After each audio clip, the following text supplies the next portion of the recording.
In July of 2002, the Knowles Research Department tested the use of electric fences to keep habituated bears out of the backpackers' food, using 7 grizzly bears at the Grizzly and Wolf Discovery Center in Montana. The fences worked consistently despite our best efforts to bait the bears inside the fences. Bears use their noses to investigate things. This bear is drooling profusely, trying to get into the fence, but can sense that the fence is charged without even touching it.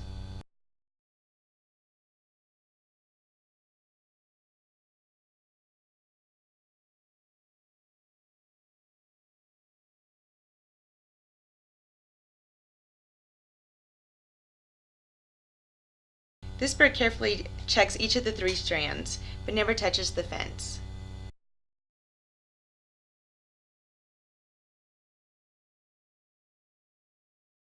Wild bears who have never experienced a shock typically touch the wire with their nose, get shocked, and run away. Caretakers at the Grizzly Discovery Center say that this is what new bears do when they first get to their facility. These captive bears live inside the electric fence, so they know all the tricks to use when fences are misused. They put their noses within an inch of the fence to sense if it's charged, but when the food is in the center, they merely move on.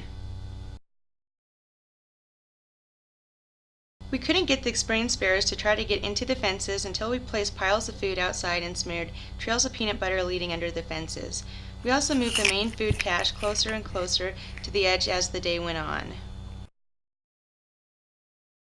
The bears eventually reached as far as a foot under a 12-inch high bottom strand. We recommend keeping all food at least 3 feet from the electric fence.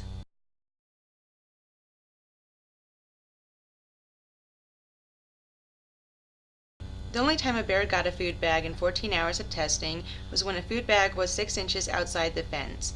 The bear pulled the bag out very carefully and avoided touching the bag to the hot wire.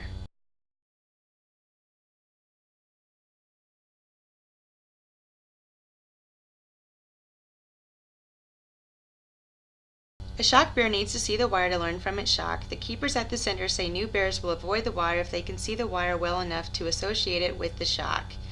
This means higher visibility fences may deter bears more than earth tone fences. The goal of these fences is not just to keep bears out of our food, it is to give them a negative association with human food odors.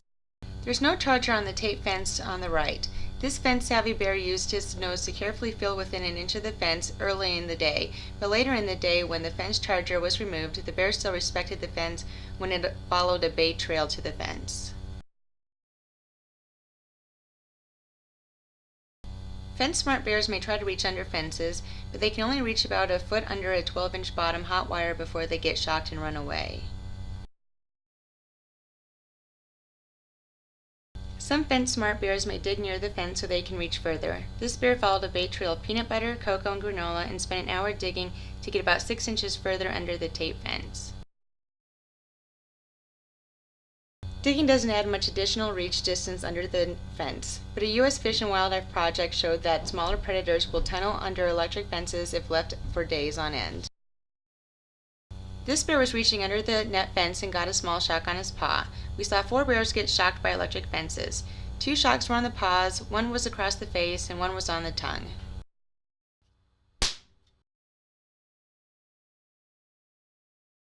All 4 bears reflexively pulled away from the fence, went away, and left the fences alone for the rest of the day. The black grizzly bear running was shocked on the tongue. It took a swipe at the bear it bumped into as it left the fence. We will avoid using these fences in crowded places because you wouldn't want an upset bear accidentally running into a tent. Food protected by an electric fence needs to be stored just as far from your tent as usual. Thanks to the staff of the Grizzly and Wolf Discovery Center in West Yellowstone, Montana for letting us use fences with their bears. Thanks to Mark Brasino and Brian DeBolt of Wyoming Game and Fish for all of the advice and for testing our portable systems on wild bears. The wild black bear footage is here via the courtesy of Mike Garnett at the Montana Fish, Wildlife, and Parks Video Unit.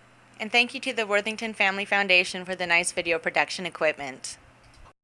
Anyone using these fences is encouraged to get Knowles' latest electric fence use guidelines available by contacting research@knowles.edu.